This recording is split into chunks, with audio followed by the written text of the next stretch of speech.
Tinatayang 612,000 halaga ng hinihinalang shabu ang nasamsam mula sa 4 na individual sa ikinasang bypass operation ng Dinalupihan Municipal Police Station's Drug Enforcement Unit sa Barangay Roosevelt, Dinalupihan, Bataan. Pinangunahan ni Police Lieutenant Colonel Marcelino M. Telosa, hepe ng pulisya ng Dinalupihan MPS, ang operasyon kung saan 2 suspect ang nahuli matapos magbenta ng isang sachet ng shabu sa isang pulis na nagpanggap na posture buyer kapalit ng markadong 500 peso bill.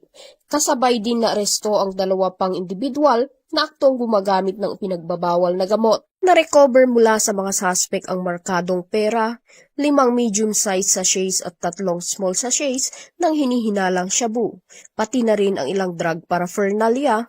Aabot sa 90 gramo ang kabuuang bigat ng nakumpiskang droga na tinatayang nagkakahalaga ng 612,000 batay sa standard drug price. Nakumpiskang ebidensya ay maayos na idinokumento at kasong paglabag sa Republic Act 9165 o Comprehensive Dangerous Drugs Act of 2002 ang isasampa laban sa mga suspect. Ayon kay Police Colonel Marites A. Salvadora, Provincial Director ng Bataan PPO, patuloy na paiigtingin ang kampanya kontra droga para sa mabilis, matatag at epektibong serbisyo publiko. Mula dito sa gitnang Luzon, ako ang inyong PNN correspondent, Patrolwoman Janice Bulahaw, alagad ng batas, tagataguyod ng Balitang Pulis.